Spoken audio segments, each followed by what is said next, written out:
और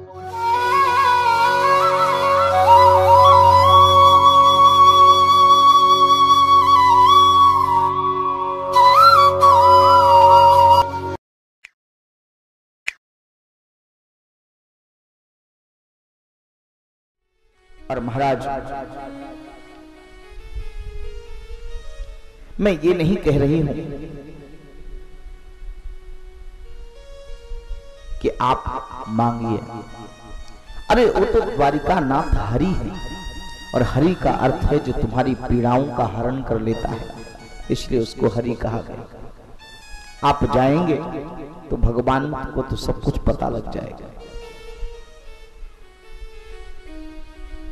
और मेरे प्रभु ने ही ये लीला की है, क्योंकि नहीं मांगना, इसका व्रत लेने के बाद इसका भी अभिमान हो जाता है। अयाचक व्रत आज सुदामा का अभिमान बन गया है। जैसे जीवन में कई लोग बड़े ईमानदार होते हैं और बात बात में कहेंगे भाई ऐसी बात, हम बहुत ईमानदार, हाँ कोई गड़बड़ नहीं होने, हम बहुत ईमानदार। तो ईमानदारी गुण होना तो बहुत अच्छी बात है, लेकिन अगर यही ईमानदारी आपका अभिमान बन गई है तो यह भी आपको कर्तव्य के बोध से च्युत कर देगी, अलग कर देगी। नहीं मांगना ये अच्छी बात है, लेकिन नहीं मांगने का अभिमान हो जाना ये बुरी बात है।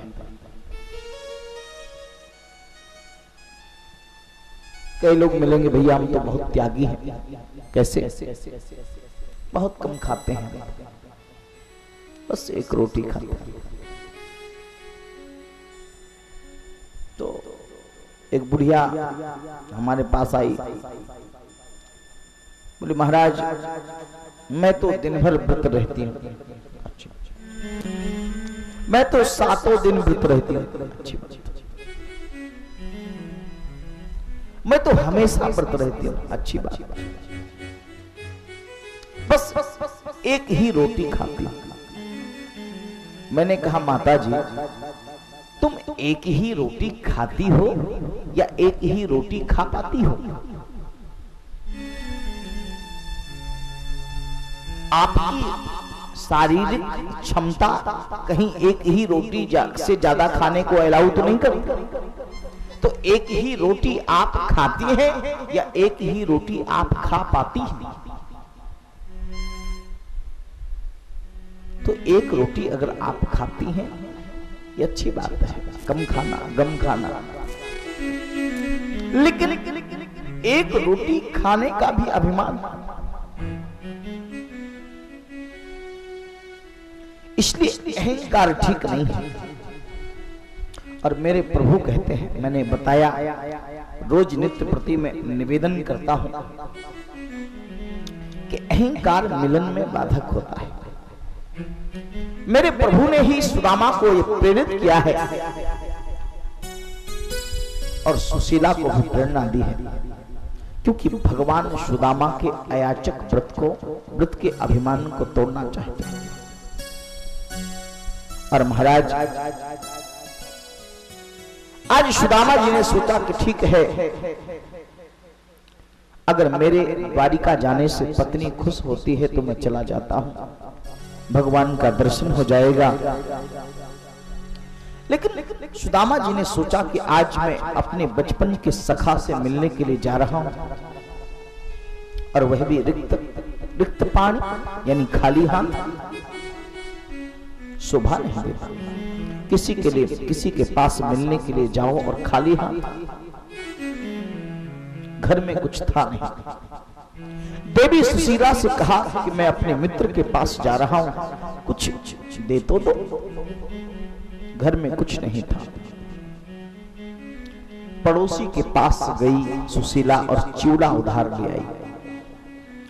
और सज्जनों, ग्रामीण अंचल में ये आज भी प्रथा होती है कि बगल वाले के घर में अगर आटा नहीं है तो बगल वाला दे देता है, हमारा जब पिस के आ जाएगा तो हम दे देंगे। ऐसी लेन देन की प्रथा चलती रहती है। शहरों में ये बात तो कम हो गई है, क्योंकि शहरों में तो बगल के मकान में कोई मर जाता है तो बगल वाले को पता नहीं चलता कि कौन मर गया। शहरों में तो कांधा लगाने वाले भी किराए से मंगाए जाते हैं, और कुछ दिनों बाद तो रोने वाले भी किराए से मंगाए जाएंगे, क्योंकि रोने वाले भी अब नहीं मिलते। मरने के बाद कोई रोने वाला भी नहीं।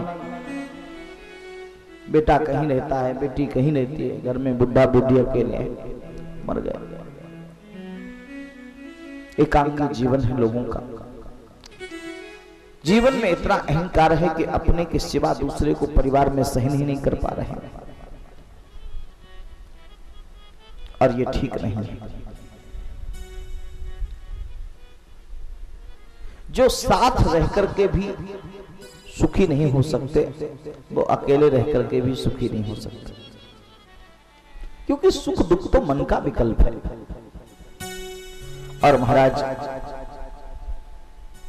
बांधने के लिए कपड़ा भी नहीं है, चिवड़ा को बांधने के लिए सज्जनों कपड़ा नहीं है। और सुशीला जी ने अपनी साड़ी का ही एक पल्लू फाड़ दिया है।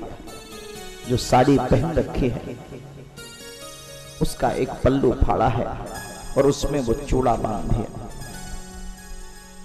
और महाराज सुदामा ने कहा कि देवी मैं जाता हूं। सुदामा का शरीर बिल्कुल दुर्बल है, वृद्ध है। सज्जनों, जिसके घर में भोजन नहीं होगा तो उसका शरीर तो कमजोर वैसे ही हो जाएगा। और महाराज पत्नी ने कहा कि संभल कर जाइएगा। और सुदामा की आंखों में आंसू आ गए, सुशीला की भी आंखों में आंसू आ गए। मैंने इतने दुर्बल शरीर को कष्ट दिया, ये चलकर कैसे पहुंचेंगे द्वारिका? हे प्रभु, मेरे पति की रक्षा करना, मेरे सुहाग को वापस लौटाना। मैं संकल्प करती हूं कि जब तक मेरे पति घर लौट करके सही सलामत नहीं आ जाएंगे, मैं मुंह में अन्न जल का ग्रहण नहीं करूंगा। सुदामा जी चले, हरि स्मरण करते हुए, प्रभु का नाम संकीर्तन करते हुए सुदामा जी चलते। दुर्बल शरीर है, अशक्त शरीर है। बैठ जाते हैं किसी वृक्ष के नीचे, फिर चलते हैं, फिर रुक जाते हैं, आराम करते हैं। कब पहुंचूंगा? अरे द्वारिका तो बड़ी दूर है। और सज्जनों, सुदामा के कमल कोमल पगों से खून रिसने लगा। कंटका कीर्ण मार्ग में सुदामा जी चल रहे हैं। छोटे छोटे कंकड़ और कांटे सुदामा के पांवों में गड़ गए। मूर्छित होकर के सुदामा गिर पड़े। मेरे प्रभु बड़े अंतर्यामी हैं। भगवान नारायण ने गरुड़ को भेजा। गरुड़ जी आए, सुदामा को उठा करके द्वारिका के बाहर रखकर गरुड़ जी विदा हो गए। कुछ समय बाद सुदामा की मूर्छा खुली, मूर्छा जागी, होश आया। लकड़ी का आधार लेकर के खड़े हुए, देखा नगरी। मार्ग में एक व्यक्ति मिला। सुदामा जी ने कहा कि भैया जय द्वारिका नाथ की। उस व्यक्ति ने कहा कि जय द्वारिका नाथ की। बोले भैया ये कौन सा गांव है, ये कौन सी नगरी है? बोले भैया ये सुदामा, ये भैया ये द्वारिका नाथ की नगरी है, द्वारिकापुरी। अच्छा। और महाराज ये द्वारिका है। अयोध्या, मथुरा, माया, काशी, कांची, अवंतिका, पुरी, द्वारावतीश्चैव सप्तैता मोक्षदायिका। ये द्वारवती है। भगवान के मंदिर का दर्शन किया, ध्वजा का दर्शन किया। जो श्रांत शरीर था वो शांत हो गया। और चलते चलते भगवान कृष्ण के महल के पास सुदामा जी आए हैं। और महाराज सुदामा को देखकर के द्वारपाल ने वंदन किया। प्रणाम महाराज, बताएं आपकी क्या सेवा कर सकते हैं?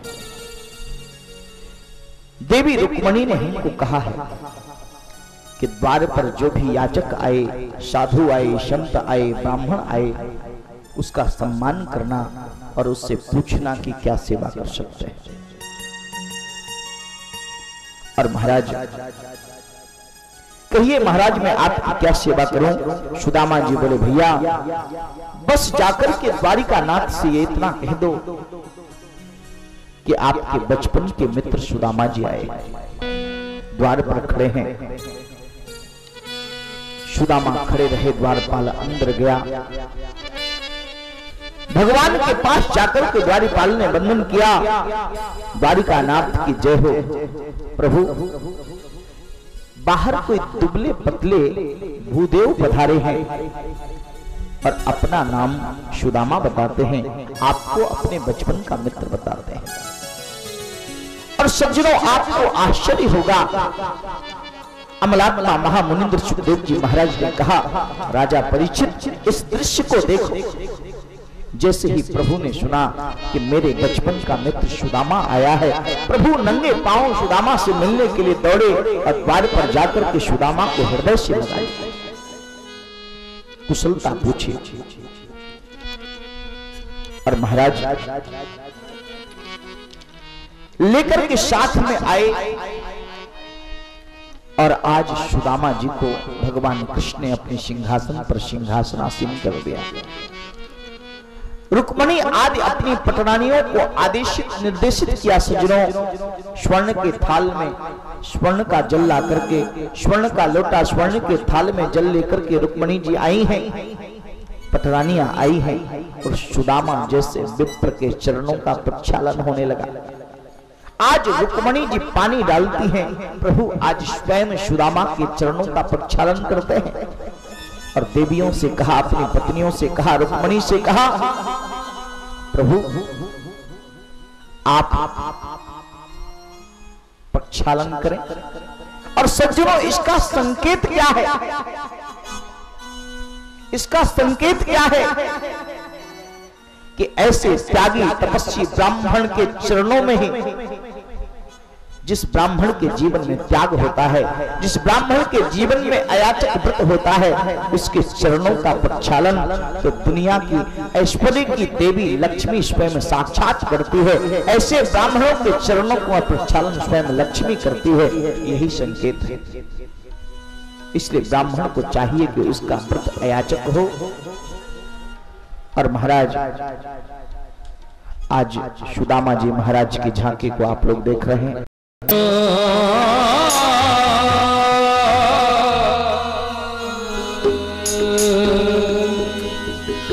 देखो देखो ये गरीबी, ये गरीबी का हाल, कृष्ण के विश्वास लेके आया, मेरे बचपन का यार है मेरा शाह, यही सोच कर मैं आस करके आया।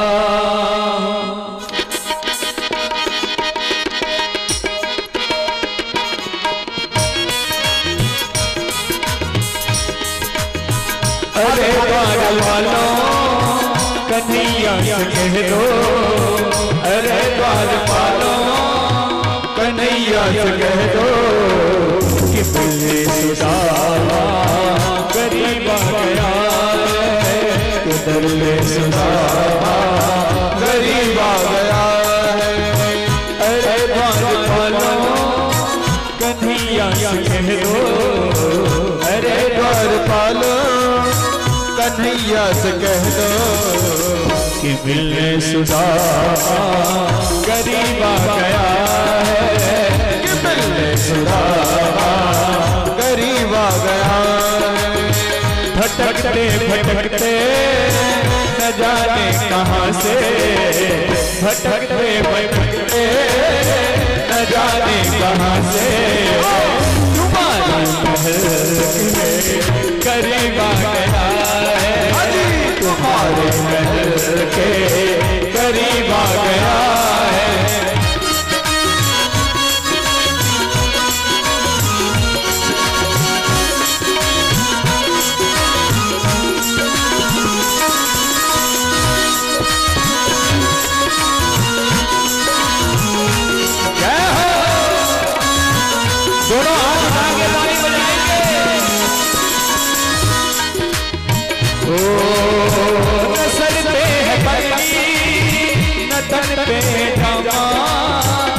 बता दो कन्हैया से नाम है सुदामा, बता दो कन्हैया को नाम है सुदामा।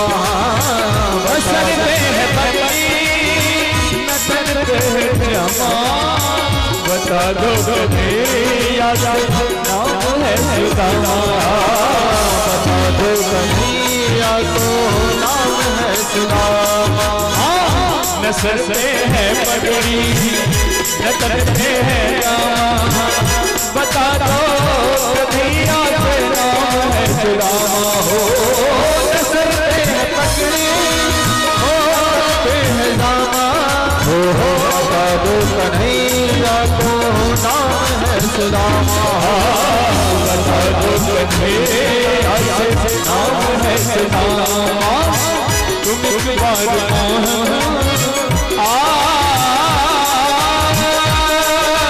तुम एक बार से जा करके कह दो, तुम एक बार से जा करके कह दो, सखावत नसीब आ गया है, सखावत नसीब आ गया।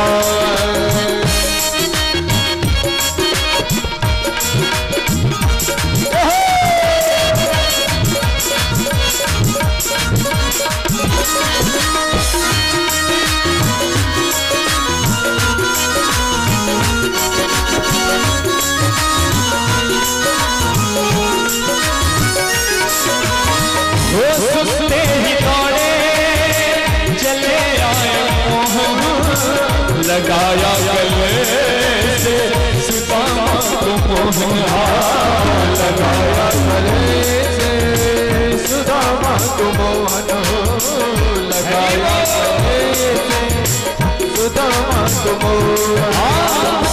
सुनते ही दौड़े चले आए मोहन, लगाया गले से सुदामा को मोहन। सुनते ही दौड़े चले आए मोहन, लगाया गले से सुदामा को मोहन, लगाया गले से सुदामा को मोहन। हुआ रुक्मणी को बहुत ही अचंभा, हुआ रुक्मणी को बहुत ही अचंभा, ये मेहमान कैसा अजीब आ गया है, ये मेहमान कैसा अजीब आ गया।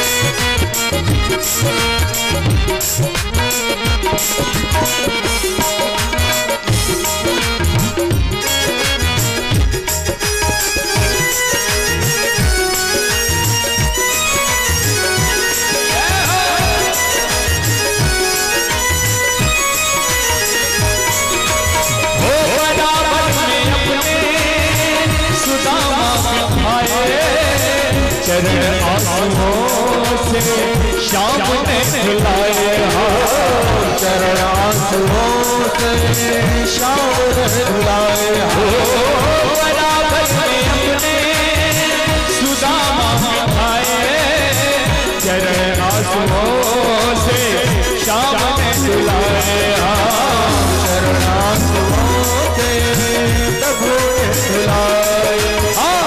बराबर में अपने सुदामा बैठाए, चरण आंसुओं से शाम ने बुलाए, हो बराबर में अपने सुदामा बैठाए, आंसुओं से शाम ने धुलाए, चरण आंसुओं से शाम ने बुलाए, चरण आंसुओं से प्रभु ने धुलाए।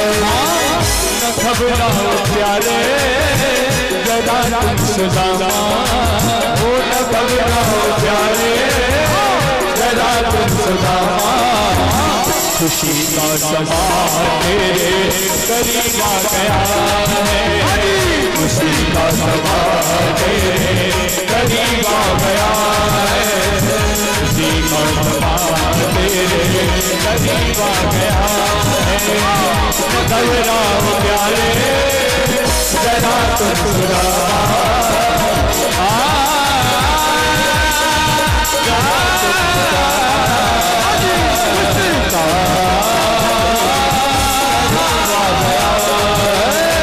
खुशी का समा तेरे करीब आ गया है, खुशी का समा तेरे करीब आ गया। बोलिए द्वारिकानाथ भगवान की जय हो। और महाराज सुदामा जी को लाकर के सिंहासनासीन कर दिया है प्रभु ने। रुक्मणी आदि रानियां विप्र सुदामा के चरणों का प्रक्षालन कर रही हैं। और रुक्मणी सज्जनों साक्षात लक्ष्मी है, और आज साक्षात लक्ष्मी सुदामा के चरणों का प्रक्षालन कर रही है। इस कथा का रहस्य क्या है, इसका स्पिरिचुअल मीनिंग क्या है, आध्यात्मिक अर्थ क्या है। सज्जनों, ये कथा मानो हमको ये कहती है कि अगर ब्राह्मण के जीवन में त्याग और तपस्या का धन है तो साक्षात ऐश्वर्य की देवी लक्ष्मी भी उसके चरणों का प्रक्षालन करती है। मानो दुनिया की सारी संपत्ति उसके चरणों में निछावर हो जाती है। इसलिए मैं हमेशा कहता हूं कि आज भारत को आचरण के आचार्यों की आवश्यकता है। आचरण का धन होगा तो दुनिया की लक्ष्मी हमारे चरणों में लौटेगी। इसलिए आज आवश्यकता है आचरण के आचार्यों की। बातों के बतासे फूलने वाले समाज को नहीं चाहिए, क्योंकि समाज में अगर परिवर्तन करना है, भारतीय वैदिक सनातन धर्म की संस्कृति को अगर सुरक्षित और संरक्षित करना है तो आज आध्यात्मिक धर्म गुरुओं को आचरण की आवश्यकता है। इसलिए आचरण के आचार्य चाहिए। और सज्जनों, आज ये सुदामा का जीवन है कि आज लक्ष्मी भी चरण प्रक्षालित करती है। सुदामा के बगल में चूड़ा की पोटली है। सुदामा को संकोच होता है, इसकी इतनी रानियां हैं, सुंदर महल है, सोने का महल है, और रानियां भी सोचेंगी कि क्या मित्र आया ही है तो कुछ लाया भी नहीं, और अगर मैं ये इनकी रानियों के समक्ष रख भी देता हूं तो ये कहेंगे कैसा मित्र है, चूड़ा लेके आया है। मेरे प्रभु सुदामा की अंतर्ग्लानि को समझ गए। प्रभु ने कहा कि भैया सुदामा, भाभी ने कुछ मेरे लिए भेजा नहीं। सुदामा जी ने कहा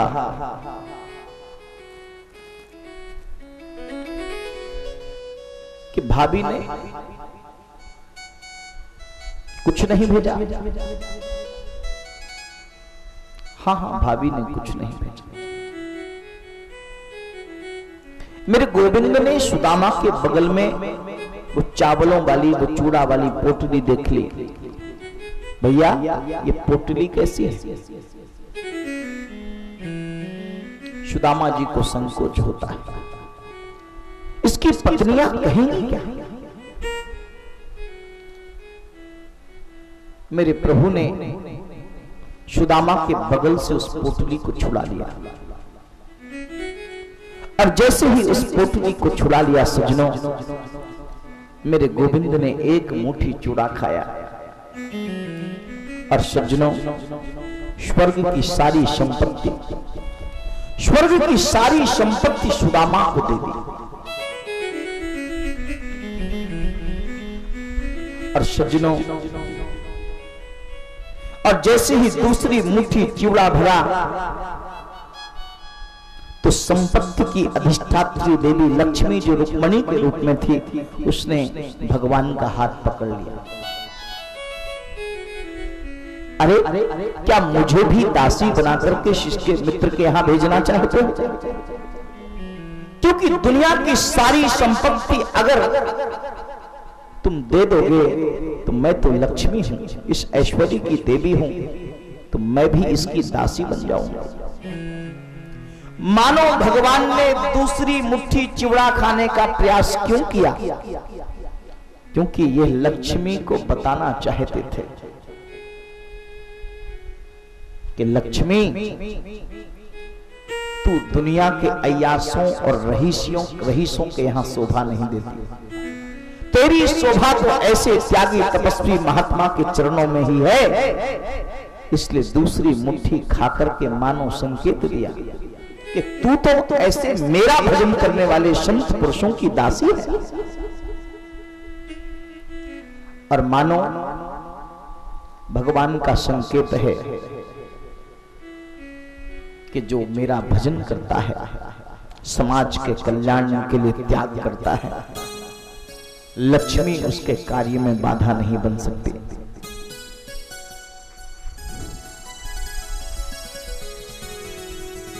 और देखो सज्जनों, किसी भी जन कल्याणकारी और सामाजिक कार्य के लिए, राष्ट्र के कार्य के लिए धन की कमी कभी नहीं आती। देने वाले बहुत हैं, लेने वाले कम हैं। मानो लक्ष्मी की शोभा ही शव कार्य के लिए है।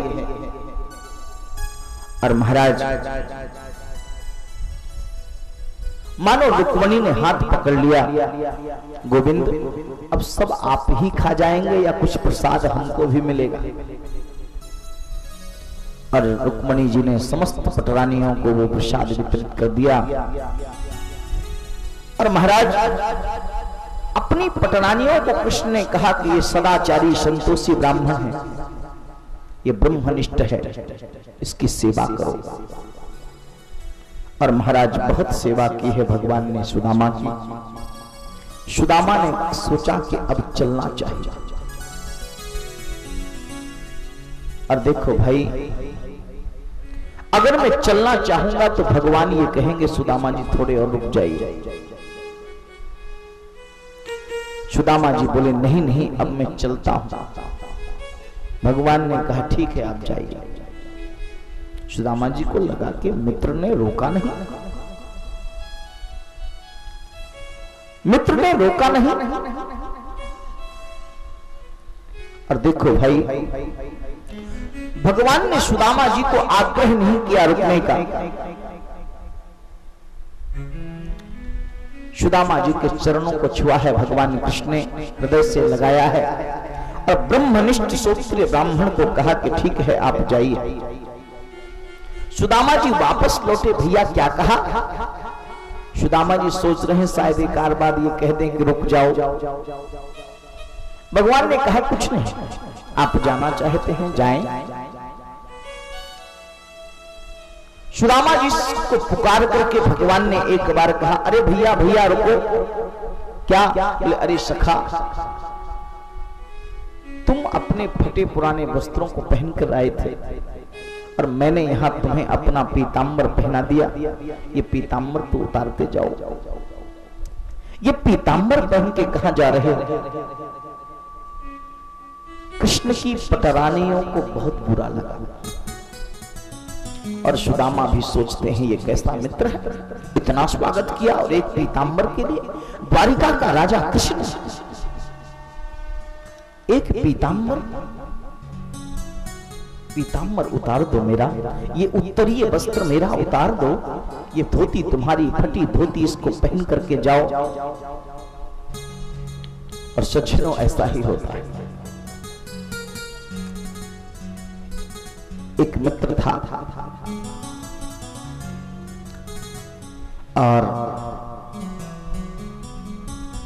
मित्र ने कहा कि भैया ससुराल से निमंत्रण आया है, चलोगे नहीं? दूसरे मित्र ने कहा कि भैया चलेंगे तो, लेकिन हमारे पास कपड़े ढंग के नहीं। मित्र ने कहा कि ठीक है, आपके पास कपड़े नहीं तो क्या हुआ, आप हमारे पहन लेना,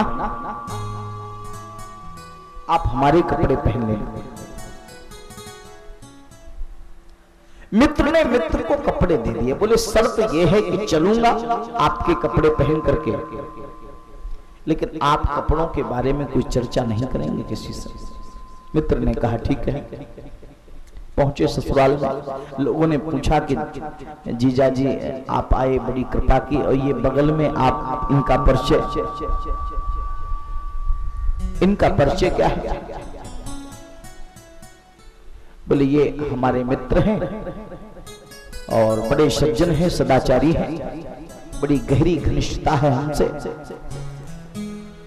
और वो क्या है कि इनके पास कपड़े नहीं थे, हमने कहा ससुराल चलना है, तो हमने कहा कोई बात नहीं, मित्र मित्र के काम नहीं आया तो क्या है, हमारे पहन लीजिए, और बस वही पहन के चले आए हैं। मित्र ने कहा कि हमने आपसे पहले कहा था कि कपड़ों के बारे में आप कोई चर्चा नहीं करेंगे। अच्छा गलती हो गई, अब बिल्कुल नहीं करूंगा। अब अमूमन ऐसा होता है कि जैसे ससुराल में गए तो बगल वाले चाचा ताऊ तमाम बुला लेते हैं। ग्रामीणों में ये परंपरा होती है कि भाई मोहल्ले का रिश्तेदार है तो सबका रिश्तेदार है, भाव होता है, स्नेह होता है। बगल वालों ने आमंत्रित किया, अरे महाराज चाय हमारे यहां भी पी लीजिए। और सज्जनों, चाय पीने के लिए जैसे ही बगल वाले के घर में गए, लोगों ने पूछा महाराज आपको तो जानते हैं, लेकिन ये आपके साथ जो महापुरुष हैं, ये सज्जन हैं, इनका परिचय क्या बताएं? ये हमारे मित्र हैं, बहुत सज्जन हैं, सदाचारी हैं, बड़ी घनिष्ठता है।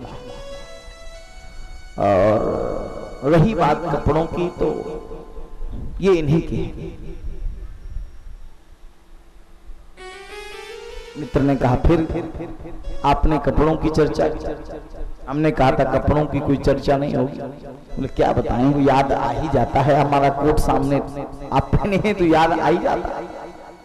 अच्छा अब बिल्कुल कान पकड़ते हैं, गलती हो गई, बिल्कुल चर्चा नहीं करें, ठीक है।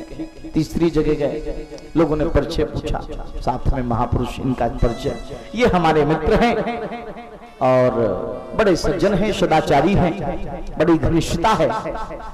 और रही बात कपड़ों की, तो अब हम चर्चा ही नहीं करेंगे।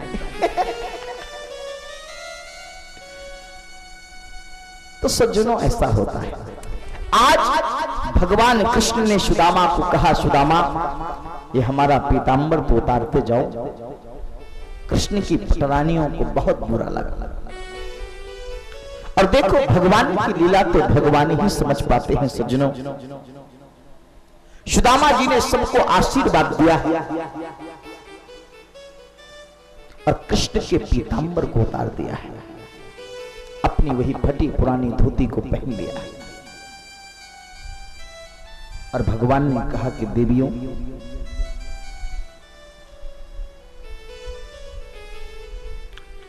ये मैंने क्यों किया तुम जानती हो?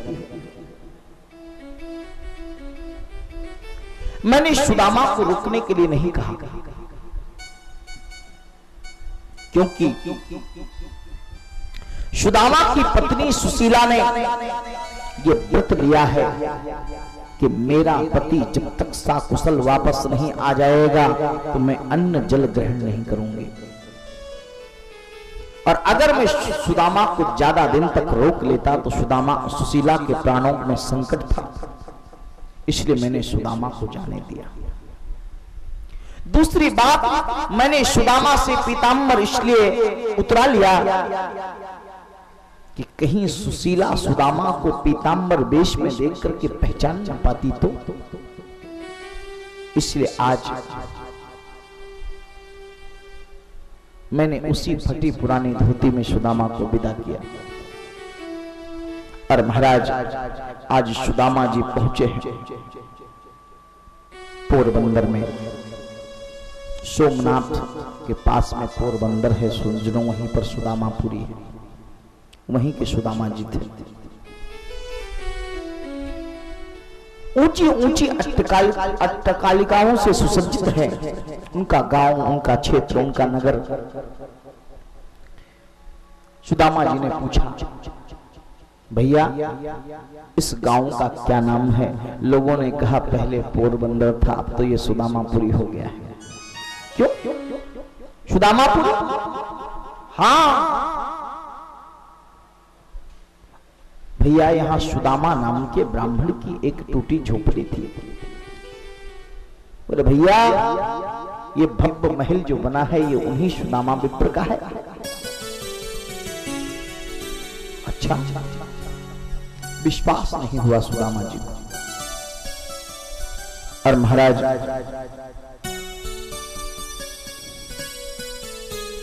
सुदामा जी को विश्वास नहीं हुआ।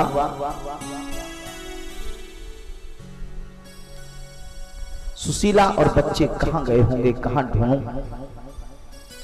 लेकिन सुशीला ने देख लिया था कि पतिदेव आ रहे हैं। और महाराज सुंदर साड़ी पहनी, आभूषण पहने, दासियों के साथ हाथ में मंगल पूजा के पदार्थ लेकर के आगे मंगल कलश धारण किए कन्याएं और बाजे बजाने वाले छम छम नूपुर बज रहे हैं। सुशीला जी जहां सुदामा को ढूंढ रहे थे वहीं पर आकर के सुदामा को नमस्कार किया सुशीला जी ने। और महाराज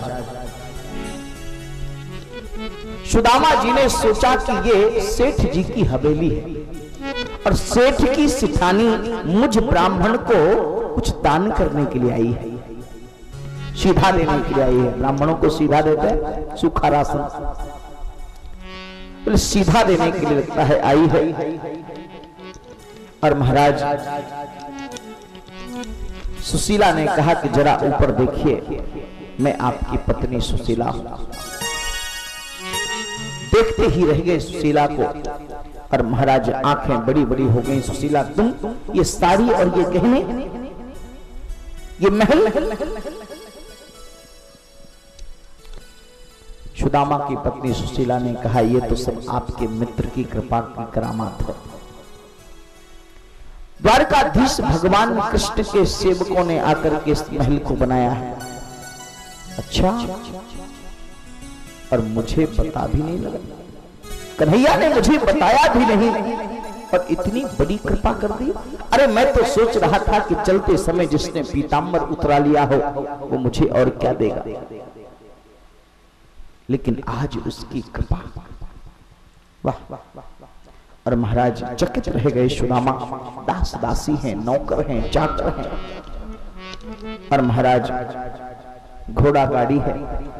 अब तो सारे राजसी ठाट बाट हैं पंडित सुदामा के। और महाराज सुदामा जी ने कहा कि सुशीला, तू मुझसे शिकायत करती थी ना कि घर में कुछ नहीं, अब तुझे सब कुछ मिल गया, तेरे बच्चे भूखे नहीं रहेंगे। बस मैं तो पेड़ के नीचे जाकर के भजन करूंगा, अब तो तू मुझे भजन में डिस्टर्ब नहीं करेगी, क्योंकि तुझे तो सब कुछ मिल गया है, अब तेरे बच्चे भूखे नहीं रहेंगे। और महाराज तुम जानती हो सुदामा जी चले। सुशीला ने कहा कि नाथ, जहां मेरा पति होगा वहीं मुझे भी शांति होगी। अब प्रभु ने दिया है तो स्वीकार करिए। सुदामा ने कहा कि प्रभु के दिए हुए का कहीं अभिमान ना हो जाए और जो भजन करता था कहीं वो भजन ना छूट जाए। और महाराज प्रभु को याद किया सुदामा जी ने और बढ़िया पीतांबर धारण किया। और महाराज जो आज सुदामा के ललाट में लक्ष्मी का क्षय लिखा था भाग्य में, आज लक्ष्मी का भगवान ने क्षय की जगह अक्षय लिख दिया। और महाराज आज लक्ष्मी का अक्षय है सुदामा के घर में। और महाराज इस प्रकार से आचार्य सुखदेव जी महाराज ने राजा परीक्षित को इस सुदामा के चरित्र की कथा सुना करके कहा कि भगवान की सख्त भक्ति है सज्जनों। सुदामा भगवान की सख्त भक्ति को प्राप्त करके अंत में भगवान के धाम को प्राप्त करता है। और देखो सज्जनों, फिर एक बार सूर्य ग्रहण का समय आया। पूरे भारत के लोग कुरुक्षेत्र गए और देखो भाई, भगवान द्वारिकानाथ भी सपरिवार कुरुक्षेत्र पहुंचे। भगवान द्वारिकानाथ भी सपरिवार कुरुक्षेत्र पहुंचे। और देखो भाई, यज्ञोत्सव में पधारे हुए ऋषियों ने भगवान की स्तुति की। ऋषियों के मुख से भगवत तत्व प्रतिपादन सुनकर के वसुदेव जी को यह पता लग गया कि मेरा जो पुत्र है कृष्ण, वो साक्षात परमात्मा है। और महाराज देवकी ने भगवान से अपने उन 6 पुत्रों को मांगा जिनको कंस ने मार दिया था। और महाराज भगवान ने उन्हें लाकर के देवकी को दिया। तत्पश्चात एक अध्याय में भगवान ने सुखदेव जी महाराज ने सुभद्रा हरण की कथा को सुनाया। सुभद्रा भक्ति स्वरूपा है और भक्ति पुरुषार्थ का फल नहीं है, भगवान की कृपा का फल है। और यही कारण है कि भगवान की कृपा से अर्जुन सुभद्रा को ले जाने में सफल हो गए। और देखो भैया, इसके बाद भगवान बहुलाष्ट राजा और सूतदेव ब्राह्मण के घर में एक साथ पधारे। राजा और रंक के भेद को भगवान ने मिटाया। और सज्जनों, इसके बाद सुखदेव जी महाराज सुनाते हैं कि सज्जनों, एक बार ऋषियों की सभा में देवताओं में श्रेष्ठ क्या है इसका परीक्षण करने के लिए सभा हुई। ऋषियों ने, ब्राह्मणों ने भृगु जी को अपना नेता चुना। भृगु के नेतृत्व में पहली बार सृष्टि में ब्राह्मण जाति संगठित हुई। और महाराज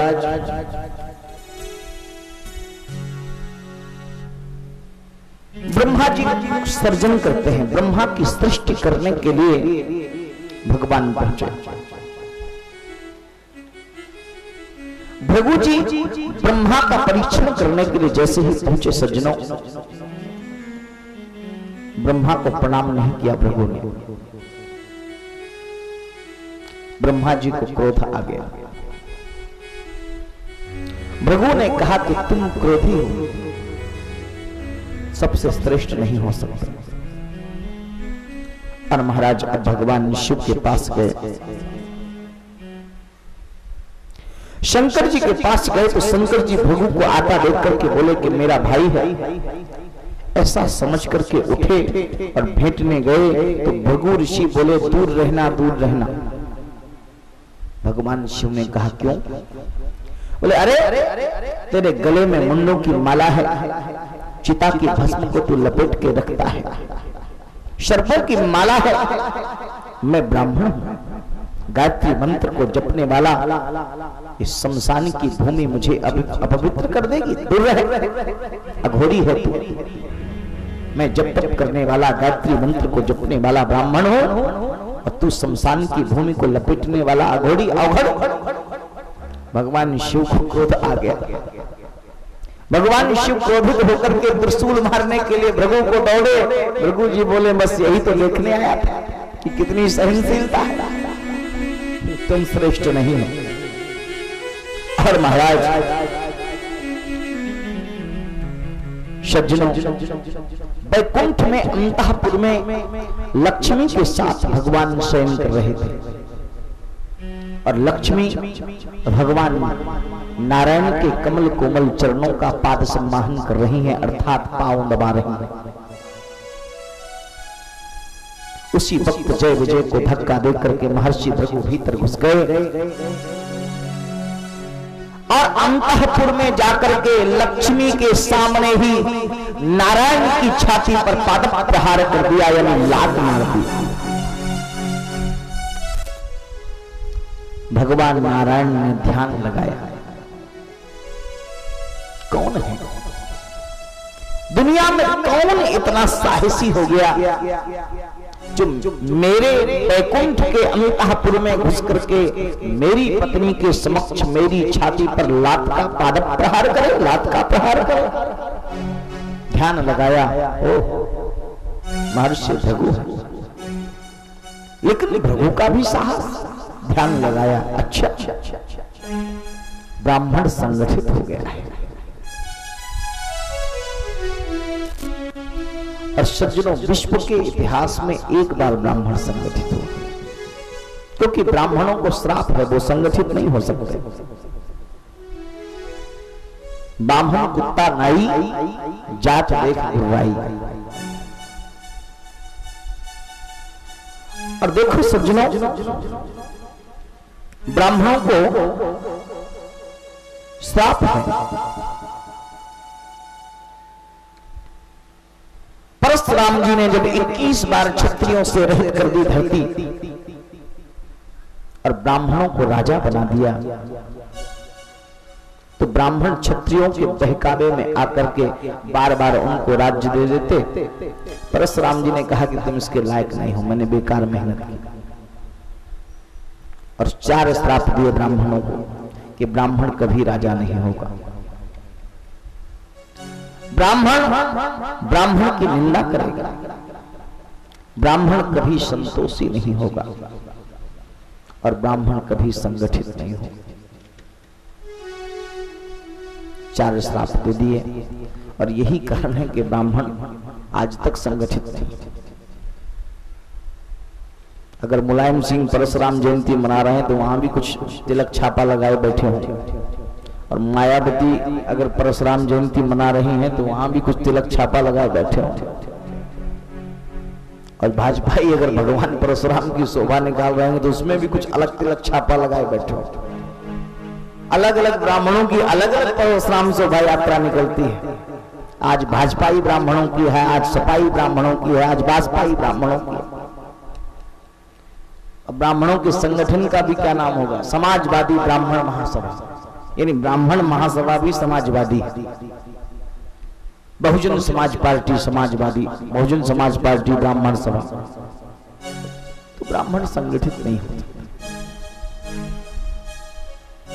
और विश्व के इतिहास में एक बार ब्राह्मण संगठित हुआ सज्जनों, तो सत्ता की बात छोड़ दो, परम सत्ता की छाती में लात मार के उसको भी हिला दिया। इतना साहस है ब्राह्मण के तब, अगर वो ब्राह्मण है तो। और महाराज नारायण ने कहा कि इस समय ब्राह्मण संगठित है, क्रोध से कार्य नहीं चलेगा। तुरंत भृगु के चरणों को पकड़ लिया। महात्मन, मेरी छाती वज्र की तरह कठोर है। हे ऋषि श्रेष्ठ, आपके चरण कोमल बहुत ही कमनीय हैं, कोमल हैं। कहीं आपके चरण पद्मों में, पाद पद्मों में, पादाम्बुजों में कहीं चोट तो नहीं लग गई? बस महर्षि भृगु का हृदय पिघल गया। बस ब्राह्मण इतना ही चाहता है, ये सूत्र दे रहा हूं। बस केवल ब्राह्मण इतना ही चाहता है, सम्मान। तुम ही सबसे श्रेष्ठ हो। घोषणा कर दी, देवताओं में नारायण ही सबसे श्रेष्ठ हैं। आज के बाद नारायण की ही पूजा का प्रारंभ होना चाहिए, और देवों में प्रधान नारायण है, ये सिद्ध कर दिया गया।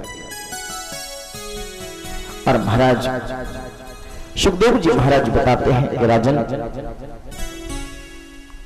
भगवान अपनी द्वारिका में सुख से रहते हैं।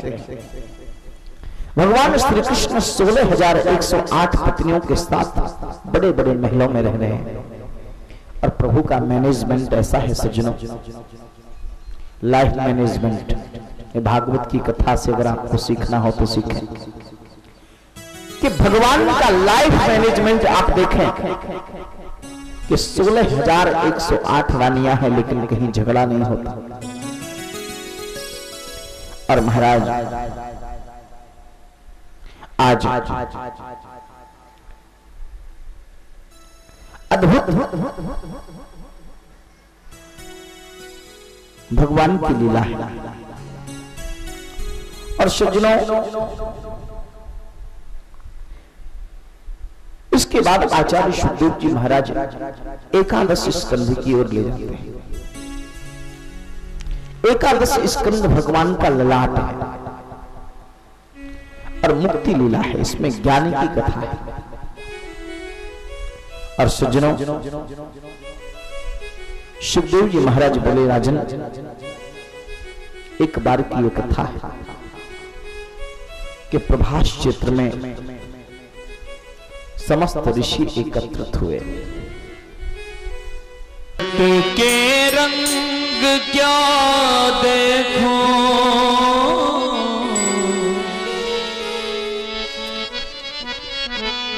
जगत के रंग क्या देखो, तेरा दीदार काफी है। जगत के रंग क्या देखो, तेरा दीदार काफी है।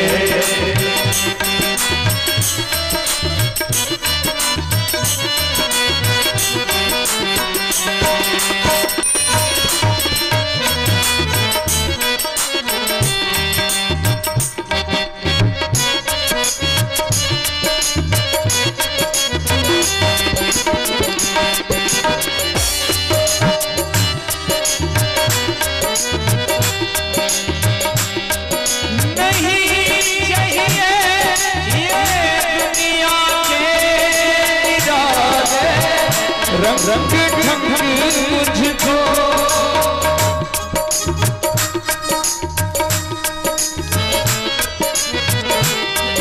नहीं चाहिए ये दुनिया के निराले। रंग ढंग मुझको चला जाऊं मैं वृंदावन, चला जाऊं मैं वृंदावन, तेरा दरबार काफी है। चला जाऊं मैं वृंदावन, तेरा दरबार काफी है।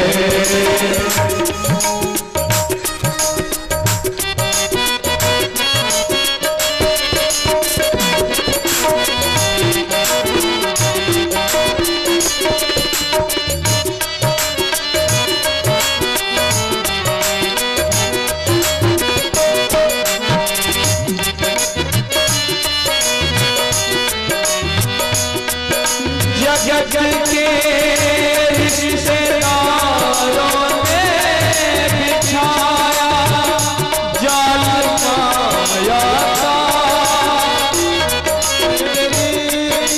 रिश्तेदारों ने बिछाया जाल माया का।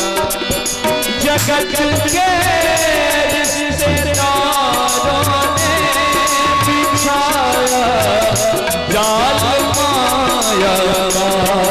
तेरे भक्तों से ही हो प्रीत, तेरे भक्तों से ही हो प्रीत, तेरा परिवार काफी है।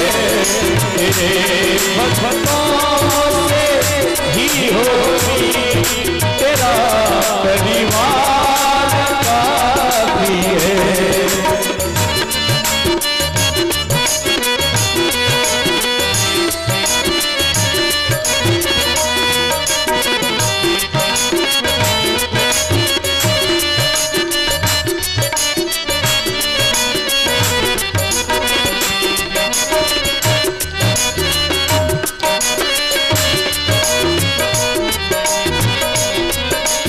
जगत के साज बाजों से हुए हैं कान अब पहले।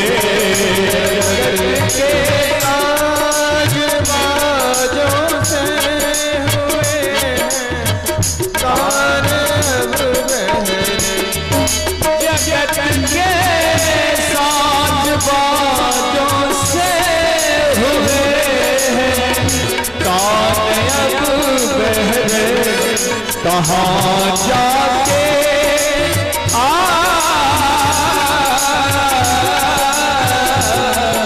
कहाँ अनहद कहाँ जाके अनहद तेरी झटकार गाती है। कहाँ जाके सुनो अनहद तेरी झटकार गाती है।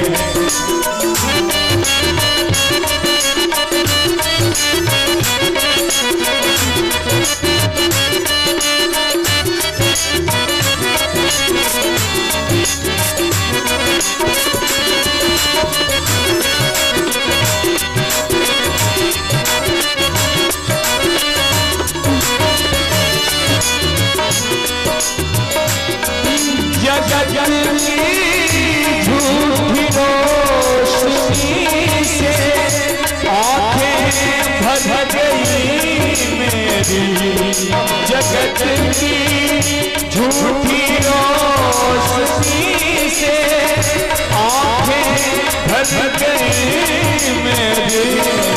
मेरी आँखों में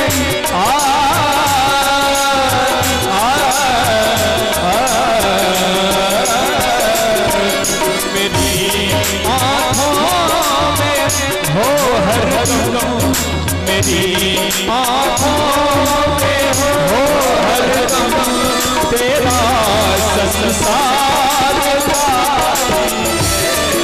मेरी आँखों में हो हरदम तेरा संसार है। जगत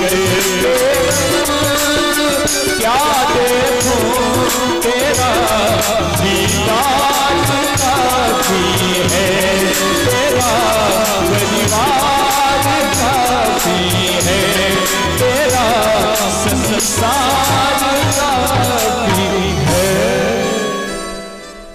बोलिए सतगुरुदेव भगवान की जय, भागवत भगवान की। और महाराज आचार्य सुखदेव जी महाराज ने कहा कि एक बार द्वारिका में ब्राह्मण पत्नी ने एक पुत्र को जन्म दिया और उसकी पृथ्वी का स्पर्श होते ही मृत्यु हो गई। जब वह ब्राह्मण विलाप करता हुआ राजद्वार पर गया, वहां पुत्र को रख करके राजा को अयोग्य बताने लगा। इस प्रकार उस ब्राह्मण के 9 पुत्र मृत्यु को प्राप्त हो गए। तब अर्जुन ने कहा कि मैं तुम्हारे पुत्रों को वापस लाऊंगा, मैं तुम्हारे पुत्रों की रक्षा करूंगा। और महाराज अर्जुन उसकी पत्नी ब्राह्मण की पत्नी पुनः गर्भवती हुई सज्जनों। और तब अर्जुन ने ब्राह्मण के पूरे घर को बाणों से ढक दिया, लेकिन महाराज फिर भी अर्जुन उसके पुत्र को न बचा पाए। ब्राह्मण अर्जुन को धिक्कारने लगा। अर्जुन ने प्रतिज्ञा की थी कि अगर मैं तुम्हारे पुत्र को नहीं बचा पाऊंगा, अगर मैं तुम्हारे पुत्र को नहीं बचा पाऊंगा तो अग्नि में जलकर के नष्ट हो जाऊंगा। और महाराज तभी श्री कृष्ण ने उन्हें रोका, कहा रुको अर्जुन, मैं तुम्हें बताता हूं कि ब्राह्मण पुत्र कहां। फिर भगवान कृष्ण अर्जुन को रथ में बैठा करके पश्चिम दिशा में पधारे, जहां 7 द्वीप, 7 समुंदर और 7 पर्वत इत्यादि को लांग करके घोर अंधकार में गए। भगवान श्री कृष्ण ने वहां अपना सुदर्शन छोड़ा और उसके प्रकाश के पीछे पीछे गए। वहां उनको शेष साई भगवान का दर्शन हुआ। श्री कृष्ण ने अपने उस शेष साई स्वरूप को वंदन किया, अर्जुन ने भी वंदन किया। तब भगवान पुरुषोत्तम ने कहा कि अभी तुम मेरे ही अंश से नर नारायण के रूप में पृथ्वी पर तुम दोनों दुष्टों का संहार कर रहे हो। जो शेष पर सोए हुए भगवान नारायण दिखाई दिए, अर्जुन और कृष्ण दोनों साथ में हैं। शेष पर सोने वाले भगवान ने कहा कि तुम कृष्ण और अर्जुन मेरे ही अंश से दुष्टों का संहार कर रहे हो नर और नारायण के रूप में। और महाराज मैंने तुम्हें अपना दर्शन कराने के लिए ब्राह्मण के पुत्रों को ले लिया था। अब तुम दोनों जाओ, असुरों का नाश करके तुरंत मृत्यु लोक से वापस आ जाओ। और महाराज लोगों को धर्म रखने के लिए तुमने धर्म का पालन किया। इस प्रकार श्री कृष्ण और अर्जुन ब्राह्मण पुत्रों को लेकर के पुनः पधारे। तो सुखदेव जी महाराज ने कहा कि ऐसे भगवान ने अनेक चरित्रों के माध्यम से पृथ्वी पर धर्म को फैलाया। और महाराज एकादश स्कंध की लीला का वर्णन करते हुए सुखदेव जी बोले, राजा एक बार विश्वामित्र, असित कर्ण, दुर्वासा, भृगु, अंगिरा, कश्यप, वामदेव, अत्रि, वशिष्ठ, नारद ऋषि पिंडारक क्षेत्र में आए। तब सब यादव कुमार ऋषियों की मस्खरी करने के लिए वहां पर एकत्रित हुए। मस्खरी माने मजाक। शाम को गर्भवती स्त्री का वेश बनाया। भगवान का एक पोता है साम्ब, पुत्र है जामवंती का बेटा साम्ब, और शाम को स्त्री का वेश पहनाया। उसके उदर पर एक पात्र बांधा, पेट पर बांधा पात्र, और उसको स्त्री के वस्त्र पहनाए, घूंघट लगवाया। और महाराज घूंघट यानी कि कहा कि मुंह छुपा लो। क्यों? बोले मुंह नहीं छुपाओगे तो ऋषियों को मूंछ दिख जाएगी, तो पता लग जाएगा कि तुम स्त्री नहीं पुरुष हो। और सज्जनों, ऋषि मुनियों ने सुना ये यादव कुमार भगवान के वंशज हैं, यदुवंशी। इन्होंने जाकर के ऋषियों से पूछा कि बताओ इस स्त्री के पेट में लड़का है या लड़की? इसके पेट से लड़का होगा या लड़की होगी?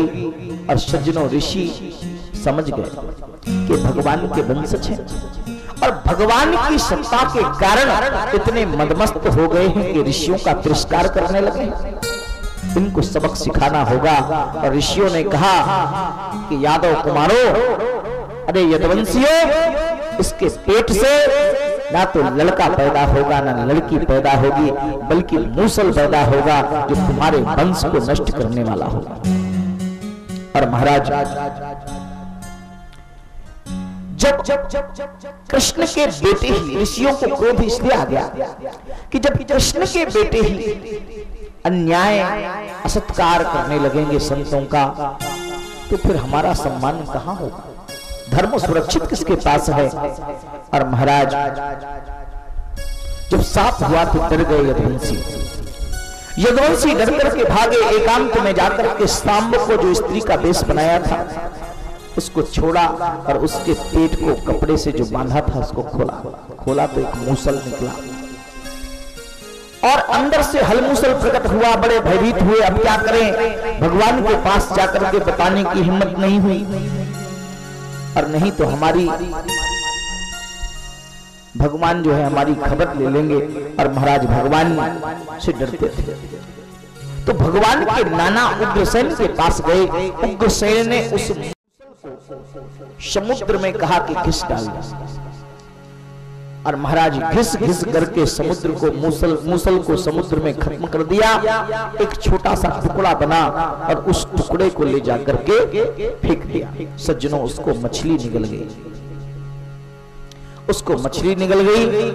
और महाराज भगवान समझ गए थे कि ये यदुवंशी भी मेरे जाने के बाद पृथ्वी पर भार बन जाएंगे, पृथ्वी पर अत्याचार करेंगे, मेरा नाम ले लेकर के कि हम भगवान के वंशज हैं।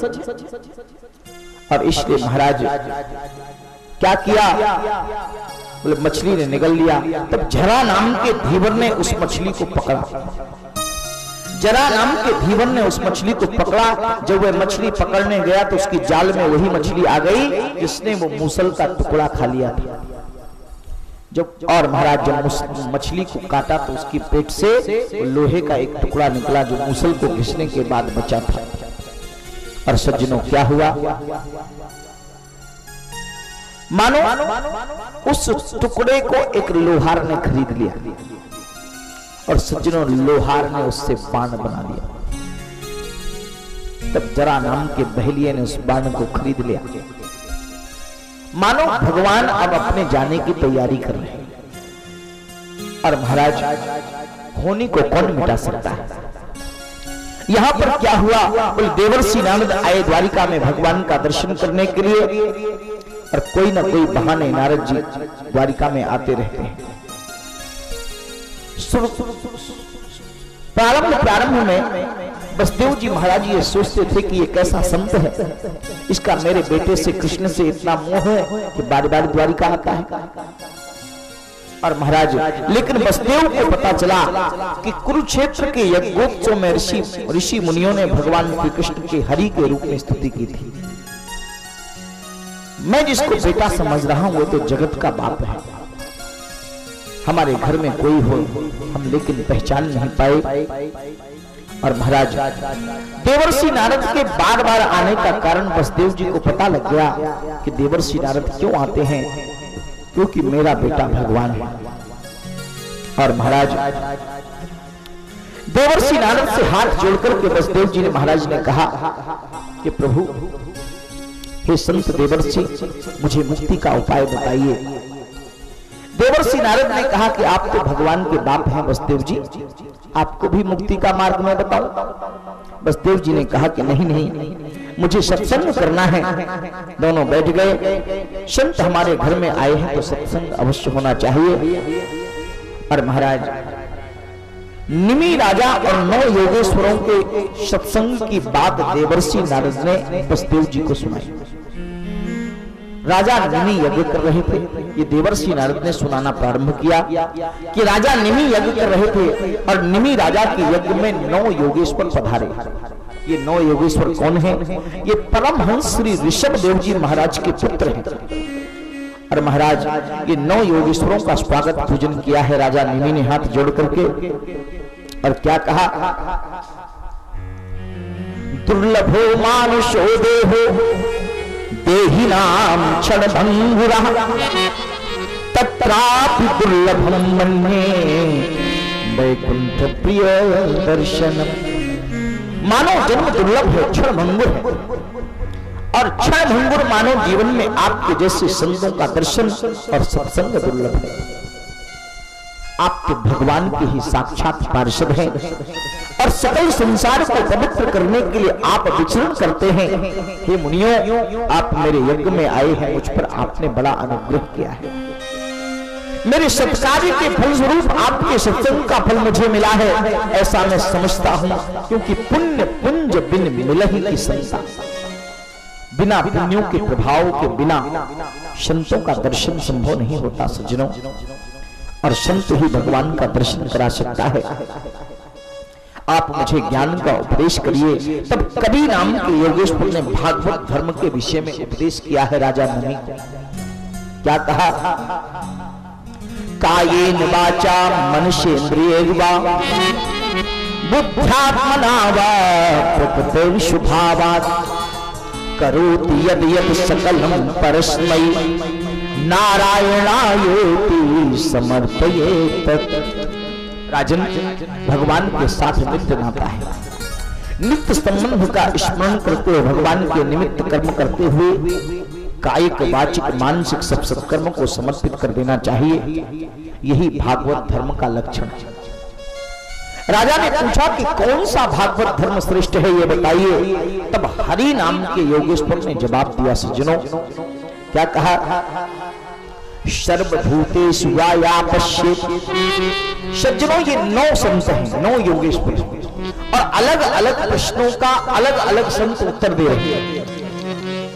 तब राजा निमि ने पूछा कि कौन सा भागवत धर्म श्रेष्ठ है। तब हरि नाम के योगेश्वर ने कहा सज्जनों कि सर्वभूतेषु या पश्येत् भागवत भाववात्मनः भूतानि भगवत्यात्मन्येष भागवतोत्तमः। 3 प्रकार के भक्त होते हैं। एक उत्तम होता है, एक मध्यम होता है, एक जड़ होता है। उत्तम कौन है? बोले सब में भगवान को देखता है और भगवान में सबको देखता है, वह उत्तम प्रकार का भक्त है। मध्यम कौन है? बोले ईश्वरे धीनेषु बालशेषु श्रीसुचा प्रेम मैत्री कृतोपेक्षा या करोति स मध्यमा। भगवान में प्रेम, भगवान के अधीन जो संत हैं उनसे मैत्री और जो अज्ञानी है उस पर भी कृपा, इस प्रकार जो ध्यान रखता है वह मध्यम प्रकार का भक्त है। और महाराज फिर बोले जो केवल मूर्तियों में भगवान को देखता है, आचार्य मेव हरिये पूजाम व्यास कहे तवे नाथ भक्ते सुचान्य सुसा भक्ता प्राकृत स्मृता। जो केवल मूर्तियों में भगवान का दर्शन करता है वो तीसरी प्रकार का भक्त है, यानी कि सबसे नीचे वाला। कि मूर्ति में भगवान दिखाई देता है, गरीबों में तुम्हें भगवान नहीं दिखाई देता, बीमारों में लाचारों में तुम्हें भगवान दिखाई नहीं देता, तुम भक्त नहीं हो, तुम निम्न प्रकार के भक्त हो। इसलिए कहा कि केवल मूर्ति में भगवान को नहीं देखता है, बल्कि जन जन में भगवान को देखना है। हमारी दृष्टि ब्रह्ममय हो जानी चाहिए। स्वामी विवेकानंद का वह क्रांतिकारी वचन याद आता है कि देखो, ईश्वर की सेवा तुम बाद में करना, ईश्वर ने जिस मूर्ति को बनाया है पहले उसकी सेवा करो। और ईश्वर ने ये शरीर बनाया है, ये मूर्तियां ईश्वर ने बनाई हैं। इमादत है दुखियों की इमदाद करना, और ईश्वर की सेवा और पूजा यही है जो बर्बाद है उनको आबाद करना। और महाराज तो कहा कि वो निम्न प्रकार का भक्त है जो केवल मूर्ति में भगवान को देखता है। राजा ने पूछा कि भगवान की माया के विषय में बताने की कृपा करें। तब अंतरिक्ष नाम के योगेश्वर ने जवाब दिया, सज्जनों, कि एविर भूतानि भूतात्मा महाभूत महाभुजा ससुरजोचावचान्याभ्यः शबमात्मात्म प्रसिद्धये। भगवान की आज्ञा के अनुसार भगवान से प्रेरित होकर सृष्टि का सृजन करती है माया, पालन करती है, इसको मां समझो। और महाराज माया छाया जैसी है, तो छाया कब दिखाई पड़ती है? जब प्रकाश हो। तो ज्ञान का प्रकाश होगा तो तुम्हें ये माया की छाया दिखाई देगी। और महाराज इसलिए सर्वम खल्विदं ब्रह्म, ये माया भेद कराती है। और इसलिए कहा गया कि अब राजा ने पूछा कि इस प्रकार दुष्कर माया से बचने के, पार होने के लिए क्या उपाय है? ये माया बड़ी बलवती है, इससे कैसे बचा जाए? तब प्रबुद्ध नाम के योगेश्वर ने जवाब दिया कि कारमण्या गभमाणानां दुःखहत्यै दुःखाय च पश्येद पाप विपर्यासं मिथुनी चारिणां नृणाम् तस्मात् गुरुं प्रपद्येत जिज्ञासुः श्रेय उत्तमम् शाब्दे परे च निष्णातं ब्राह्मण युपो समाश्रयम् तत्र भागवतां धर्मान शिक्षेद कुरुभात्मदैवतः। देखो भाई, जो मेरी शरण में आते हैं, भगवान कहते हैं, मैं उनको दुस्तर माया से पार कर देता हूं। इसलिए भगवान की शरण में जाना चाहिए। राजा ने पूछा कि भगवान नारायण के स्वरूप का वर्णन कीजिए। तब पिप्पलायन नाम के योगेश्वर ने उत्पत्ति स्थिति लय करने वाले भगवान नारायण के स्वरूप का वर्णन किया। तब राजा ने कहा कि भगवान कौन कौन से अवतार लेते हैं। तब ध्रुवन नाम के योगेश्वर ने अवतार चरित्रों का वर्णन किया। और महाराज इस प्रकार से गुण कर्म और विभाग के अनुसार 4 वर्णों की जो व्यवस्था है उसको बताई। और देखो भाई,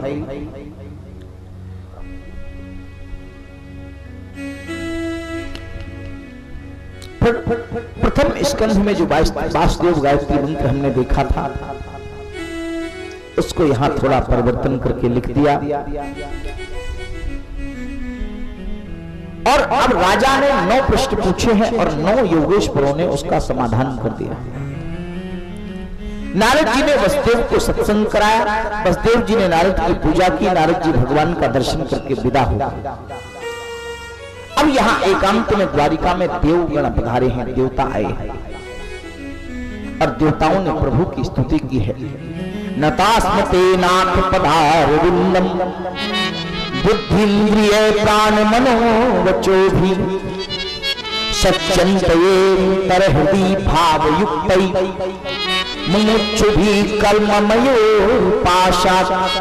प्रभु की स्तुति की और कहा, भगवान प्रभु आपने हमारी प्रार्थना के अनुसार पृथ्वी का भार हरण किया है, दुष्टों का नाश किया है, अब आप अपने धाम को पधारे। और महाराज भगवान ने कहा कि एक काम और बचा है। क्या? बोले इन यदुवंशियों का अभी नाश नहीं हो, यदुवंशियों का नाश कराने के बाद मैं अपने धाम को आ रहा हूं। और महाराज सभी यादव अपने वाहन तैयार करने के लिए प्रभास क्षेत्र की ओर चलते हैं। सभी यादव कुमारों ने अपने अपने वाहन को सजाया है और सभी प्रभास क्षेत्र की ओर चलते हैं। सभी यादव अपने अपने वाहन तैयार करने लगे। भगवान यहां काल स्वरूप होकर के अपने परिवारजनों को काल के मुंह में ले जा रहे हैं। और महाराज ऋते पित्वाम भविष्यन्ति सर्वे ये वस्थिता प्रत्यनेकेषु योधा, सभी तैयार करने लगे अपने अपने वाहन। भगवान के अंतरंग सखा उद्धव जी भगवान के मन की बात समझ गए। एकांत में श्री हरि के चरण पकड़ करके रोए हैं उद्धव जी और क्या कहते हैं? देव देवेश योगेश पुण्य श्रवण कीर्तन साहित्यैतत्कुलं नूनं लोकं संत्ययच्छते भवान् विप्रशापं समर्थोति प्रत्याहं यदीश्वरः नाहं तवाङ्घ्रिमग्नं क्षणार्धमपि केशव त्यक्तुं समुत्सहेनातु सुधाम नयमामपि। हे भगवान, हे योगेश्वर, मैं आपको नमस्कार करता हूं। मैं जानता हूं ऋषियों के शाप को मिथ्या करने में आप समर्थ हैं, लेकिन आप ऐसा नहीं करेंगे। आप ही की प्रेरणा से ऋषियों ने यादवों को शाप दिया है। आप यदुवंश का क्षय करके स्वधाम पधारना चाहते हैं, लीला का संवरण करना चाहते हैं। मेरा अनुरोध है स्वधाम ने माम भी, मुझे भी आप अपने साथ स्वधाम ले चलिए। भगवान ने कहा कि उद्धव जी, जब हम दोनों साथ आए नहीं थे तो साथ जाएंगे कैसे? बस यही समझ लेने जैसी बात है। किसी पत्नी का पति मर जाता है या किसी पति की पत्नी मर जाती है तो रोते हैं लोग और क्या कहते हैं? अरे तुम मुझे छोड़ के चले गए, अब मेरा क्या होगा? समस्या उसके मरने की नहीं है, समस्या यह है कि मेरा क्या होगा। सबको अपनी चिंता है। आप देखना समाज में कहीं कोई दुर्घटना हो जाती है, किसी की मृत्यु हो जाती है, किसी पत्नी का पति या किसी पति की पत्नी खत्म हो जाए, आप रोते हुए देखिए, अरे तुम मर गए, अब मेरा क्या होगा। यानी समस्या इस बात की है, समस्या आपके मरने की नहीं, समस्या मेरी है कि अब मेरा क्या होगा। और अगर आपका विकल्प है तो वो भी समस्या नहीं। और सज्जनों, समझना चाहिए, रोते हुए लोग रहते, अरे हमको भी अपने साथ ले जाते, रोते हैं ना, अरे हमको यहाँ छोड़ के चले गए, हमको भी अपने साथ ले जाते। अरे भाई, जब तुम दोनों आए साथ नहीं थे तो तुम दोनों जा कैसे साथ सकते हो? यही समझने की बात है सज्जनों। ना कोई साथ आया था, ना कोई साथ जाएगा। और आज यही उद्धव जी को भगवान कृष्ण ने कहा कि सखा, जब हम दोनों साथ आए नहीं थे तो साथ जा कैसे सकते हैं? और महाराज जाते समय भगवान ने उद्धव को ज्ञान का उपदेश किया। उद्धव, जगत को ज्ञानमयी दृष्टि से देखना, जड़ चेतन सभी से कुछ ना कुछ जानने को मिलता है, बंधन नहीं होगा। हे उद्धव, बिना गुरु के ज्ञान नहीं होता। और देखो भाई, राजा यदु ने एक अवधूत को देखा था आनंद में। तब उन्होंने उस अवधूत जो तत्व भगवान थे उनसे पूछा था, महाराज ये आनंद, ये शांति, ये प्रसन्नता प्राप्त करने के लिए हम संसारी कितना प्रयास करते हैं, लेकिन फिर भी हमें ये शांति, ये आनंद, ये प्रसन्नता प्राप्त नहीं होती। आपको क्या लगता है ये कैसे होगी? तब अवधूत ने कहा कि आप लोग करता हैं और हम अकर्ता हैं, यही रहस्य है। जो कुछ हो रहा है प्रकृति के द्वारा हो रहा है, इसलिए कर्म का अभिमान नहीं करना चाहिए, क्योंकि ये कर्म बंधन में फंसाता है। और महाराज, इसलिए राजन, मैं अकर्ता हो गया, मैंने अपने कर्म के अभिमान को छोड़ दिया है, इसलिए मैं मस्ती में रहता हूं, आनंद में रहता हूं, झूमता हूं, गाता हूं, नाचता हूं। और देखो भाई,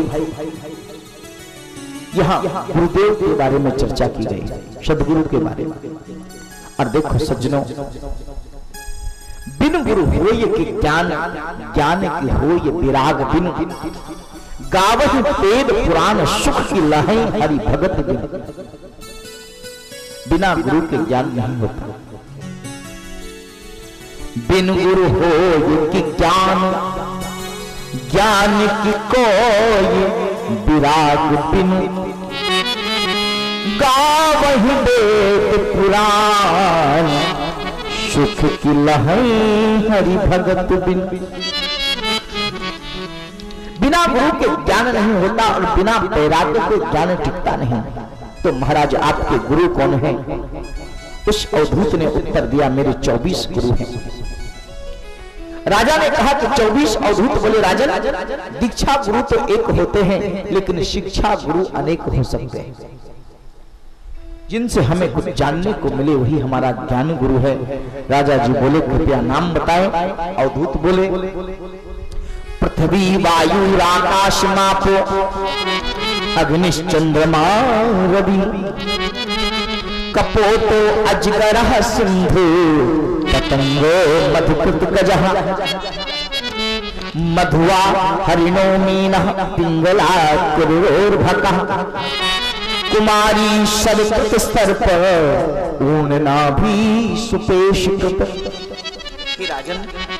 हे राजन, पृथ्वी वा मेरा गुरु है, वायु आकाश जल अग्नि चंद्रमा रवि, कपोत माने कबूतर, अजगर सिंधु पतंगा, गज हाथी, मधुआ हिरण मीन पिंगला, कुकुर अर्भक, कुमारी शरकृत सर्प, ऊन नाभि सुपेश कृत। इतने मेरे 24 गुरु हैं। एते में गुरुवो राजस चतुर्विंशति रास्तितः, शिक्षा विधुरेसा मनव शिक्षितो मिहात्मनः। 24 गुरुओं के नाम सुनकर के राजा यदु को बड़ा उपदेश हुआ, आश्चर्य हुआ। इसमें तो पशु भी गुरु हैं, पक्षी भी गुरु हैं, और इतना ही नहीं, इसमें तो एक वैश्या भी गुरु है। और महाराज क्या सीखा आपने? बोले, मैंने सबसे पहले पृथ्वी को गुरु बनाया। और देखो भाई, पृथ्वी से मैंने क्षमा का गुण लिया। खोद खाद धरती सहे, काट कूट बन राय, कतुक बचन साधु सहे, सबसे सहा न जाए। ये क्षमा, मैंने क्षमा का गुण पृथ्वी से सीखा। और महाराज इसके बाद मैंने वायु से असंगता का गुण लिया। आकाश को गुरु बनाया। बादल गरजते हैं, आकाश नहीं भीगता। उसी प्रकार से जीवन में कोई भी स्थिति हो, बरसो चाहे गरजो, लेकिन तुम्हारे हृदय में इसका कोई प्रभाव नहीं होना चाहिए। और जल मेरा गुरु है। जल से मैंने शीतलता, मधुरता और स्वच्छता का गुण लिया। संत को शीतल, स्वच्छ और निर्मल होना चाहिए। अग्नि मेरा गुरु है। और महाराज अग्नि से मैंने सर्वभक्षी होकर के पवित्र होने का गुण सीखा। अग्नि में सब कुछ जल जाता है, लेकिन फिर भी अग्नि को पवित्र माना गया। और महाराज इसलिए फिर मैंने चंद्रमा को गुरु बनाया। चंद्रमा शुक्ल पक्ष में बढ़ता है, कृष्ण पक्ष में घटता है। और ये घटना बढ़ना तो शरीर की कला है। शरीर कभी दुबला होता है, शरीर कभी मोटा होता है। जीवन में कभी उन्नति होती है, जीवन में कभी अवनति होती है। इससे घबराना नहीं चाहिए, स्थिर रहना चाहिए। ये मैंने चंद्रमा से सीखा। और इसके बाद सूर्य मेरा गुरु है राजन। मैंने सूर्य से सीखा समय पर विषयों का ग्रहण करना। सूर्य समय से उदित होता है और समय से अस्त होता है। जीवन में जिसके पास समय की कीमत है वही जीवन में उन्नति करता है। और महाराज मैंने कबूतर को गुरु बनाया। एक कबूतर सुबह दाना चुगने के लिए निकल गया। घर आया तो देखा एक बहेलिया ने जाल बिछा करके दाना डाल करके उसको फंसा लिया। और मतलब क्या है? बोले कपोती इसके बाद आई कबूतरी, उसने भी दाना देखा और कबूतर के चक्कर में, दाना के चक्कर में वो भी फंस गई। ये संसार ऐसा ही है। संसार में जब दाना हमारे सामने ये संसारी डालते हैं तो हम फंस जाते हैं, फिर बाद में हमारी पत्नी कबूतरी भी उसी में फंस जाती है, बच्चों के चक्कर में फिर सब फंस गए और फंसे रहते हैं। तो संसार में बंधन का कारण है ये मोह, संसार में बंधन का कारण है ये लालच। इसलिए संत को लालची नहीं होना चाहिए, मोह नहीं रखना चाहिए। अजगर जैसे मैंने संतोष का गुण सीखा, अजगर करे न चाकरी, पंछी कहे न काम, दास मलूका कह गए सबके दाता। और महाराज मैंने सिंधु को गुरु बनाया, समुद्र को, उससे मैंने उदारता और विशालता सीखी। मैंने पतंगे को गुरु बनाया, उससे मैंने रूप में फंसना सीखा। पतंगा समा के रूप में जाकर के फंस जाता है और जल करके मर जाता है। जीव इसी रूप की आसक्ति में बंध करके अपना जीवन गंवा देता है। इसलिए मैंने पतंगे को गुरु बनाया। और मैंने क्या सीखा? बोले हाथी मेरा, मधुमक्खी मेरी गुरु है। उसमें मैंने सीखा कि संग्रह ना करो, ये संग्रह में ही मधुमक्खी फंस जाती है और शहद तोड़ने वाला आता है, धुआं करके मक्खियों को मार के शहद ले जाता है। तो ये जो संग्रह की वृत्ति है, इसमें जीव को नहीं फंसना चाहिए, संत को नहीं फंसना चाहिए। फिर मैंने हाथी को गुरु बनाया। हाथी स्पर्श के कारण फंस जाता है। हाथी को लोग शिकारी कैसे पकड़ता है? जंगल में एक गड्ढा खोदता है और उस गड्ढे को घास से ढक देता है, बगल में हथनी का चित्र लाके रखता है। हाथी समझता है कि ये मादा हथनी है और उसको छूने के लिए हाथी जैसे ही आता है, गड्ढे में छत धंस जाता है। तो स्पर्श, छूने की इच्छा संत को, जीव को नहीं होना चाहिए, क्योंकि ये छूना भी फंसाता है। और महाराज इसके बाद मैंने क्या सीखा? बोले मैंने भौरे को गुरु बनाया, उससे मैंने गंध में न फंसना सीखा। भ्रमर फूल की गंध में आकर के फंस जाता है और महाराज फूल बंद हो जाता है, उसी में भ्रमर मर जाता है। और महाराज मैंने मछली को गुरु बनाया, उससे मैंने सीखा कि रस में न फंसे। और महाराज पिंगला वैश्या को मैंने गुरु बनाया कि रात भर पुरुष का चिंतन करती है, कि कोई पुरुष आए, ग्राहक का चिंतन करती है, लेकिन पुरुष नहीं आता। अगर इसी तरह वो भगवान का चिंतन करती तो भगवान आ जाते। इसलिए मैंने पिंगला वैश्या से सीखा कि जीव को भगवान का चिंतन करना चाहिए, संसार का नहीं। और महाराज इसके बाद कुत्ता मेरा गुरु है। मैंने कुत्ते को सीखा कि जब ये साथ साथ रहता है, जब भूख लगती है तब खाता है, घर घर भटकता है, कोई उसे रोटी खिलाता है, कोई उसे डंडा मारता है, लकड़ी भी खा लेता है और डंडा भी खा लेता है। संत को मान और अपमान से परे होकर के अपनी मस्ती में रहना चाहिए। कोई सत्कार और सम्मान करता है तो उसका भी स्वागत, कोई अपमान करता है तो उसका भी स्वागत। संत को अपनी मस्ती में रहना चाहिए। कुत्ते से मैंने ये सीखा। अच्छा भैया, मैंने बालक को अपना गुरु बनाया, उससे मैंने निर्दोषता, निर्दम्भ और निर्विकार और निष्कपट जीवन सीखा। और महाराज इसके बाद कुंवारी कन्या को मैंने गुरु बनाया, उससे मैंने सीखा कि कुंवारी कन्या को जैसे एकांत नहीं रहना चाहिए, उसी प्रकार से संत को भी एक जगह स्थिर और एकांत नहीं रहना चाहिए, चलते रहना चाहिए। मैंने सर्प को, मैंने बाण बनाने वाले को गुरु बनाया, वो तप्त चित्त होकर के बाण बनाता है और हथौड़े की चोट जहां मारना चाहता है वहीं पर मारता है। इतनी एकाग्रता होती है उसके जीवन में। वैसे संत के जीवन में इतनी एकाग्रता होनी चाहिए और एकाग्र होकर के भगवान का भजन करना चाहिए। इसके बाद सर्प मेरा गुरु है। क्यों? बोले सर्प दिल नहीं बनाता, बने बनाए दिल में रहता है। संत को भी ज्यादा आश्रम, घर, ये सब नहीं बनाना चाहिए, बल्कि बने बनाए आश्रमों में रहना चाहिए। और महाराज इसके बाद चील को मैंने गुरु बनाया। बोले कब? जब तक उसके पास मांस का टुकड़ा था तब तक अन्य पक्षी भी उसको परेशान करते थे।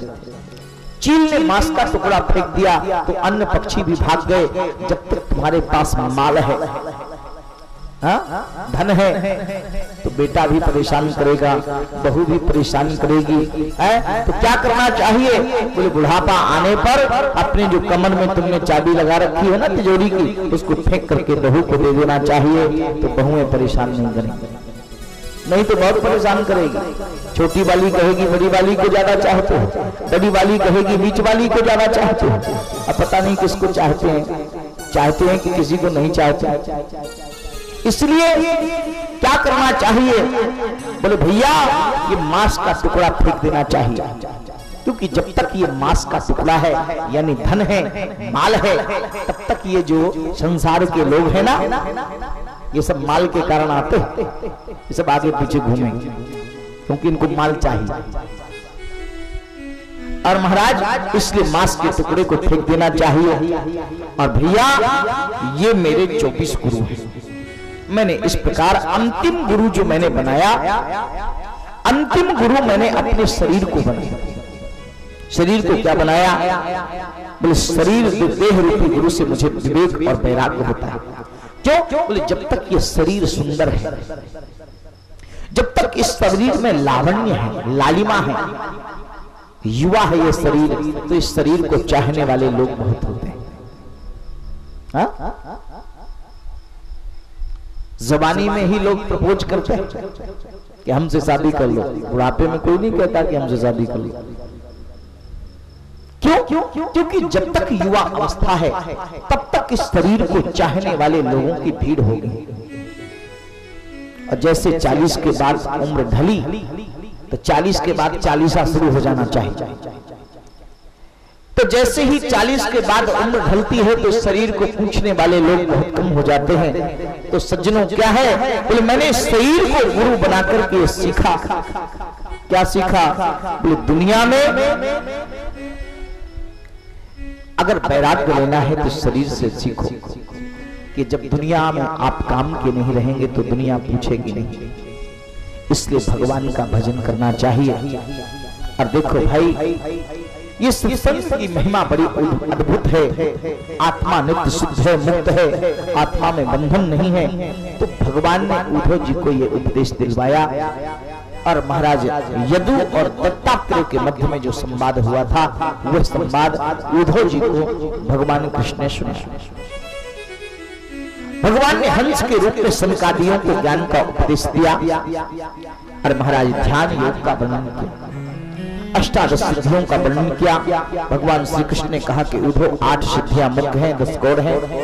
साधक जब साधन करता है तो सिद्धियां उनको वर्ण करती हैं। लेकिन उद्धव जीव को, साधक को सिद्धियों में नहीं फंसना चाहिए, परमात्मा की ओर आगे बढ़ना चाहिए।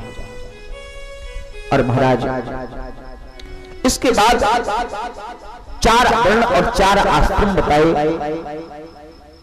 और इसके बाद भैया क्या किया? उद्धव ने भगवान को भागवत धर्म का उपदेश दिया। एक अध्याय में अपमान सहन करने की भी बात बताई और अपनी पादुका उद्धव को दे दी। और जहां जाकर के कहा कि बद्रिकाश्रम में जाओ और तपस्या करो। और भगवान भगवत गीता में अपने शिष्य अर्जुन को भी निवृत्ति और प्रवृत्ति का मार्ग बताते हैं। इस प्रकार से उद्धव जी को कह दिया अब प्रभु का सारथी दारुक भगवान को ढूंढता आ रहा है। क्या हो गया? सभी यादव आपस में लड़ रहे हैं। सज्जनों क्या हो गया? तो सभी यादव आपस में लड़ रहे हैं। इन यादवों ने प्रभास क्षेत्र में एकत्रित होकर के शराब पी है, मदरा पी है। और मदरा पी करके ये यादव उन्मत्त हो गए हैं। और सभी यादव आपस में लड़कर के मर गए। द्वारिकानाथ चतुर्भुज रूप धारण किया है। पीपल के नीचे भगवान बैठे हैं और भगवान के गले में तुलसी की माला है। उसकी गंध से प्रभु को पहचान करके भगवान का सारथी दारुक ने तुलसी की माला की गंध से भगवान को पहचाना कि भगवान कहाँ है। और पीपल के वृक्ष के नीचे भगवान थे। भगवान के चरणों में दारुक जाकर के गिर पड़े। ये भगवान का सारथी है जो रथ चलाता है। और कहा कि भगवान ये सब क्या हुआ? जल्दी से